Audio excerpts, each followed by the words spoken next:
ಅಮೃತವರ್ಷಿಣಿ ಧರಣಿಗೆ ಜೀವಧಾರೆ ಅಮೃತವರ್ಷಿಣಿ. ಅದು ಸರಿ, ಇದೆಲ್ಲ ಹೇಗಾಯ್ತು?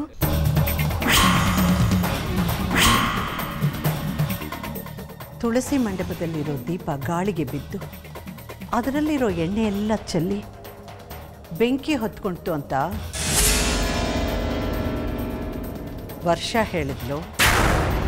ಅವಳಿಗೆ ಎಲ್ಲ ಗೊತ್ತಿರಬೇಕು.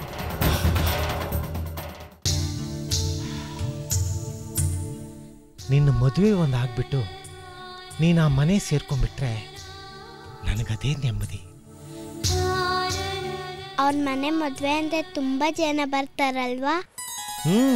ಅಮೃತ ಅಕ್ಕ ಎಷ್ಟು ಅದೃಷ್ಟವಂತ ಅಲ್ವಾ? ನಿಜವಾಗ್ಲೂ ನನ್ನ ಮಗಳು ಅದೃಷ್ಟವಂತಳು. ಹಾಗಂತ ನಾನು ಸುಮ್ಮನೆ ಇರಲ್ಲ ಮಗು. ಶ್ರೀಮಂತರ ಮನೆಗೆ ಮಗಳನ್ನ ಬರಿಗೈಲಿ ಕಳಿಸ್ದ ಅನ್ನಬಾರ್ದು ನೋಡು. ಅದಕ್ಕೆ ನಮ್ಮ ಯೋಗ್ಯತೆಗೆ ತಕ್ಕ ಹಾಗೆ ಒಬ್ಬ ತಂದೆಯಾಗಿ ಏನೇನು ಮಾಡಬೇಕು ಅದನ್ನೆಲ್ಲ ಮಾಡ್ತೀನಿ ಮಗು. ಮಾಡಿ ಮಾಡಿ, ಏನ್ ಬೇಕಾದ್ರೂ ಮಾಡಿ.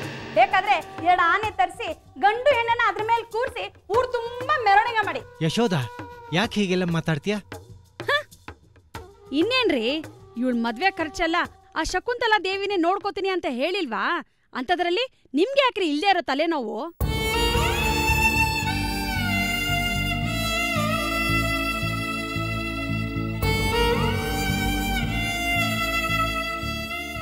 ಸುಮ್ನೆ ಇವಳನ್ನ ಸಾಗಾಕಿ ಕೈ ತೊಳ್ಕೊಳ್ಳಿ. ಇನ್ನೂ ಈ ಮನೆಯಲ್ಲಿ ಮದ್ವೆ ಆಗ್ಬೇಕಾಗಿರೋ ಈ ಮನೆ ಮಗಳಿದ್ದಾಳೆ. ವರ್ಷನ ಒಳ್ಳೆ ಮನೆಗೆ ಸೇರಿಸ್ಬೇಕು, ಅವಳು ಸುಖವಾಗಿರ್ಬೇಕು ಅಂತ ಹೊಟ್ಟೆ ಬಟ್ಟೆ ಕಟ್ಟಿ ಪೈಸಾ ಉಳಿಸಿದೀನಿ. ನೀವ್ ಅದನ್ನೆಲ್ಲ ಇವಳ ಮದ್ವೆಗೆ ಖರ್ಚು ಮಾಡಿ ನಮ್ಮನ್ನೆಲ್ಲ ಬೀದಿ ಪಾಲ್ ಮಾಡ್ಬಿಟ್ಟಿರ.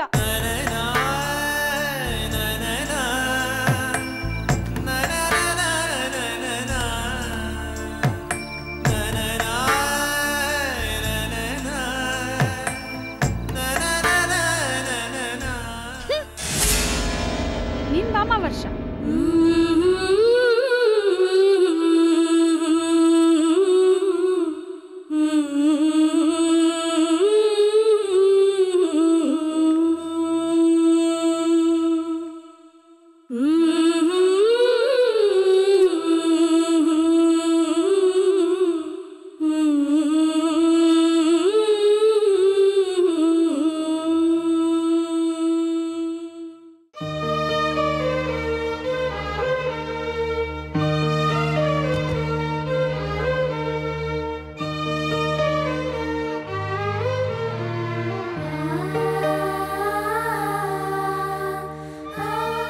ವಿನಯ್ ಬಿಡೋ, ಅಂತ ದೊಡ್ಡಗ ಏನಲ್ಲ. ಅಮ್ಮ, ನಿನಗೊಂದು ಚಿಕ್ಕ ಇರ್ಬೇಕು ಹಚ್ಚಿದ್ರು ಕೂಡ ನನ್ನ ಕೈಯಿಂದ ಸಹಿಸೋಕ್ಕಾಗೋದಿಲ್ಲ. ಇಷ್ಟೊಂದು ಗಾಯ ಆಗಿದೆ, ಏನೂ ಆಗಿಲ್ಲ ಅಂತೀಯಲ್ಲಮ್ಮ. ಶಾಂತಲಾ, ನಿನ್ನ ಮಗನಿಗೆ ನಿನ್ನ ಮೇಲೆ ತುಂಬ ಪ್ರೀತಿ ಇದೆ, ಅದಕ್ಕೆ ಇಷ್ಟೊಂದು ಉಪಚಾರ ಮಾಡ್ತಿದ್ದಾನೆ. ಅದನ್ನು ನೋಡಿ ನೀನು ಸಂತೋಷ ಪಡಬೇಕಮ್ಮ, ಸಂತೋಷ ಪಡಬೇಕು. ಯಾಕಜ್ಜಿ, ಅಪ್ಪ ಚಿಕ್ಕಪ್ಪ ನಿಮಗೆ ಚೆನ್ನಾಗಿ ನೋಡ್ಕೋತಾ ಇಲ್ವಾ? ನೋಡ್ಕೋತಾರೆ ಕಣೋ. ನಿಮ್ಮ ಅಪ್ಪ ಇದ್ದಾನಲ್ಲ, ಬಿಸ್ನೆಸ್ ಅಂತ ಯಾವಾಗ ನೋಡಿ ಸುತ್ತಾಡ್ತಾನೇ ಇರ್ತಾನೆ. ಆದರೂ ನನ್ನ ಮಕ್ಕಳು ಅಂದರೆ ನಂಗೆ ತುಂಬ ಹೆಮ್ಮೆ. ಯಾತಕ್ಕೆ ಗೊತ್ತಾ? ನಿಮ್ಮಂಥ ಮುದ್ದಾದ ಮೊಮ್ಮಕ್ಕಳನ್ನು ಕೊಟ್ಟಿದ್ದಾನೆ. ವಿನಯ್, ನನಗಿವಾಗ ಆರಾಮ ಅನ್ನಿಸ್ತಾ ಇದೆ. ನೀನು ಹೋಗಿ ರೆಸ್ಟ್ ಮಾಡಪ್ಪ. ಅಮ್ಮ, ನನಗೆ ನನ್ನ ರೆಸ್ಟ್ಗಿಂತ ನೀನು ಮುಖ್ಯ. ನೀನು ಚೆನ್ನಾಗಿರಬೇಕು, ರಾಣಿ ಥರ ಸುಖವಾಗಿರಬೇಕು ಅಂತ ನನ್ನ ಆಸೆ. ಆದರೆ ನೀನು ನೋಡಿದ್ರೆ ಮನೆ ಕೆಲಸ, ಪೂಜೆ ಪುನಸ್ಕಾರ ಅಂತಿರ್ತೀಯ ಅಲ್ಲ. ಇಂಥ ಟೈಮಲ್ಲಿ ನಿನಗೆ ಯಾರಾದರೂ ಒಬ್ಬರು ಸಹಾಯಕ್ಕಿದ್ರೆ ಚೆನ್ನಾಗಿರೋದಲ್ವಾ? ಅದಕ್ಕೆ ಅಂತ ಶಿಲ್ಪನೂ ಅಕ್ಷತನೂ ಇಬ್ಬರು ಇದ್ದಾರಲ್ಲ. ಅವರಲ್ಲಮ್ಮ, ಮತ್ತೆ ನಿಮ್ಮನ್ನು ಪ್ರೀತಿಯಿಂದ ನೋಡ್ಕೊಳ್ಳೋರು, ನಿಮ್ಮ ಸೇವೆ ಮಾಡೋರು. ಅದೇ ನೀವು ಅಜ್ಜಿಗೆ ಮಾಡ್ತಿರಲ್ಲ ಆ ಥರ ಸೇವೆ ಮಾಡೋರು. ಓಹೋ, ನೀನು ಆ ಲೆಕ್ಕಾಚಾರದಲ್ಲಿ ಬರ್ತಾ ಇದ್ದೀಯಾ? ಅಮ್ಮ, ವಿನಯ್ಗೂ ಮದುವೆ ಮಾಡ್ಕೊಳ್ಳೋ ಆಸೆ ಆಗಿದೆ. ಆ ಥರ ಅಲ್ಲಮ್ಮ, ಮನೆಯಲ್ಲಿ ನಿಮ್ಮ ಸೇವೆಗಂತ ಒಬ್ಬರಿದ್ದರೆ ಚೆನ್ನಾಗಿರತ್ತೆ ಅಂತ. ಅದ್ರಲ್ಲಿ ತಪ್ಪೇನೆ? ವಿಜಯ್ಗೆ ಮದುವೆ ಆದ ತಕ್ಷಣ ವಿನಯ್ಗೂ ಮಾಡ್ಬಿಡೋದು. ಶಾಂತಲಾ ಈಗಿಂದಲೇ ಹುಡುಕೋಕೆ ಶುರು ಮಾಡು. ಏನಪ್ಪ ವಿನಯ್, ಹುಡುಗಿನ ನಾವು ನೋಡೋದು ಅಥವಾ ನೀನು ಏನಾದ್ರೂ? ಹಾಗೇನಿಲ್ಲಮ್ಮ, ನಾನು ನಿನ್ನ ಮಗ. ನೀನು ಯಾವ ಹುಡುಗಿನ ತೋರಿಸ್ತೀಯ ಆ ಹುಡುಗಿನ ಮದುವೆ ಆಗ್ತೀನಿ. ಆದರೆ ಒಂದು ಕಂಡೀಷನ್, ಅವಳು ಮಿಸ್ ವರ್ಲ್ಡ್ ಥರನೇ ಇರಬೇಕು ಅಂತ ಏನು ಆಸೆ ಇಲ್ಲ, ಆದರೆ ಗುಣದಲ್ಲಿ ಮಾತ್ರ ನಿನ್ನ ಥರನೇ ಇರಬೇಕು ಅಂತ ದುರಾಸೆ. ನೋಡಿದ್ರ ಆತೆ, ನಾವಿನ್ನೂ ಇವನ್ನ ಚಿಕ್ಕ ಹುಡುಗ ಅಂದ್ಕೊಂಡಿದ್ವಿ. ಇವನು ಎಲ್ಲಿ ತನಕ ಯೋಚನೆ ಮಾಡಿದಾನೆ? ಅಯ್ಯೋ ದಡ್ಡಿ ನೀನು, ತಾನು ಮದುವೆ ವಯಸ್ಸಿಗೆ ಬಂದಿದ್ದೀನಿ ಅಂತ ಇಂಡೈರೆಕ್ಟ್ ಆಗಿ ಹೇಳ್ತಿದ್ದಾನೆ. ಹೌದು, ನನಗೇನು ಕಡಿಮೆ ವಯಸ್ಸಾಗಿದೆಯಾ? 23 ವರ್ಷ.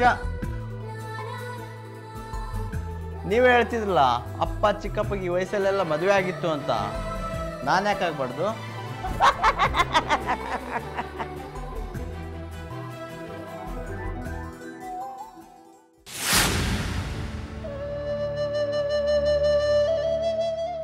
ವಿಜಯ್, ನಿನ್ನೊಂದು ಮಾತು ಕೇಳ್ತೀನಿ, ನಿಜ ಹೇಳ್ತೀಯಾ? ಹೇಳಿಮ್ಮ. ಅಮೃತನ ನಿಜವಾಗ್ಲೂ ಇಷ್ಟಪಟ್ಟು ಸಂತೋಷದಿಂದಾನೇ ಈ ಮದುವೆಗೆ ಒಪ್ಕೊಂಡಿದ್ಯಾ ತಾನೆ? ನಿಮಗಿಷ್ಟ ಆದಮೇಲೆ ನನಗೂ ಇಷ್ಟನೇ, ಅದರಲ್ಲಿ ಕೇಳೋದೇನಿದೆಯಮ್ಮ? ಹಾಗಲ್ಲ ಕಣ, ನನಗಿಷ್ಟ ಅಂತಾನೋ ನನ್ನ ಮೇಲಿರೋ ಗೌರವದಿಂದಾನೋ ಪ್ರೀತಿ ದಾಕ್ಷಿಣ್ಯಗೋಸ್ಕರನೂ ಅಲ್ಲದೆ ನಿಜವಾಗ್ಲೂ ಇಷ್ಟಪಟ್ಟು ಅವಳು ಮದುವೆ ಆದರೆ ಅದು ನನಗೆ ಸಂತೋಷ ಕೊಡುತ್ತೆ ಕಣ. ನಿಮ್ಮ ಸಂತೋಷನೇ ನನ್ನ ಸಂತೋಷ ಅಂತ ತಿಳ್ಕೊಂಡಿದ್ದೀನಿ. ನಿಮ್ಮ ನಿರ್ಧಾರನ ನಾನು ಯಾವತ್ತೂ ಮೀರಿಲ್ಲ. ಆ ಗೌರವ ಯಾವಾಗಲೂ ಇರುತ್ತೆ, ನೀವೇನು ಯೋಚನೆ ಮಾಡಬೇಡಿಮ್ಮ. ಆದರೂ ನನಗೆ ಯಾಕೋ ಭಯ ಆಗುತ್ತೆ ಕಣೋ. ಭಯನ? ಯಾಕಮ್ಮ? ವಿಜಯ್, ಮದುವೆ ಆದಮೇಲೆ ನೀನು ನನ್ನಿಂದ ದೂರ ಆಗಲ್ಲ ತಾನೆ? ಯಾಕಮ್ಮ? ನನ್ನ ಮೇಲೆ ನಿನ್ಗೆ ಅನುಮಾನನ? ಅನುಮಾನ ಅಲ್ಲ, ನನ್ನ ಅತಿಯಾದ ಪ್ರೀತಿ ನಿನಗೆ ಹಿಂಸೆ ಆಗುತ್ತೋ ಅಂತ ಭಯ ಆಗುತ್ತೆ. ಎಷ್ಟು ದಿನ ನಿನ್ನ ವಿಷಯದಲ್ಲಿ ನಾನು ಏನೇ ತೀರ್ಮಾನ ತಗೊಂಡಿದ್ರು ನಿನ್ನ ಅಭಿಪ್ರಾಯ ಕೇಳ್ತಾ ಇರಲಿಲ್ಲ, ಅದಕ್ಕೆ ಕಾರಣನೂ ಹೇಳ್ತಾ ಇರ್ತಿಲ್ಲ. ಆದರೆ ನಾನು ತಗೊಂಡಿದ್ದ ತೀರ್ಮಾನಗಳಿಗೆಲ್ಲ ಏನು ಕಾರಣ ಅಂತ ಈಗ ಹೇಳ್ತೀನಿ. ತಾಯಿಯಾದವಳಿಗೆ ತಾನು ಜನ್ಮ ಕೊಟ್ಟ ಮಗು ತನ್ನನ್ನು ಕೊನೆ ತನಕ ಪ್ರೀತಿಯಿಂದ ನೋಡ್ಕೋಬೇಕು ಅನ್ನೋ ಆಸೆ ಇರುತ್ತೆ.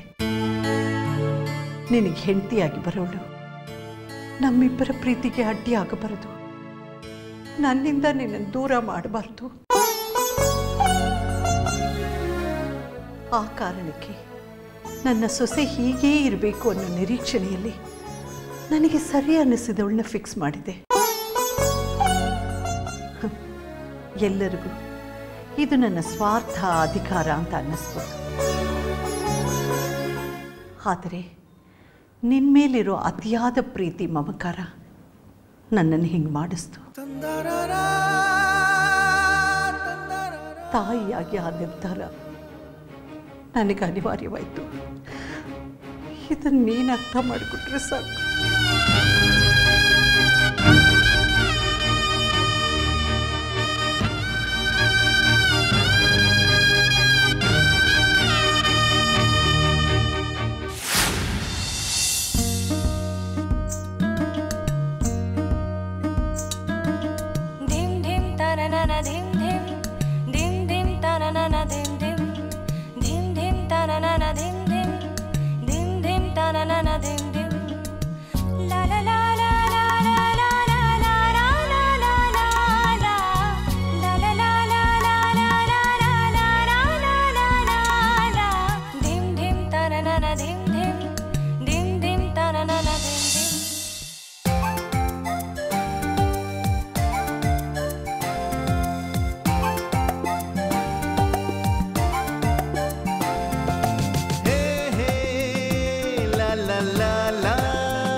ಮದ್ವೆಗೆ ತುಂಬಾ ಟೈಮ್ ಇದೆ. ಅಷ್ಟ್ರಲ್ಲಿ ನಾವೇನಾದ್ರೂ ಮಾಡೋಣ ಅಲ್ಲ ಮಾಡ್ತೀನಿ ಅಂತ ಹೇಳು. ಯಾಕಂದ್ರೆ ಅದು ನಿನ್ನ ಜವಾಬ್ದಾರಿ. ಈ ಕೆಲಸ ನಿನ್ನಿಂದ ಸಾಧ್ಯ ಆಗದೆ ಹೋದ್ರೆ ನಮ್ಮಿಬ್ರು ಮದುವೆ ನಡೆಯೋಕ್ಕೂ ಸಾಧ್ಯ ಇಲ್ಲ. ಬದುಕಿನ ಭಾವಲಹರಿ ಅಮೃತ ವರ್ಷಿಣಿ.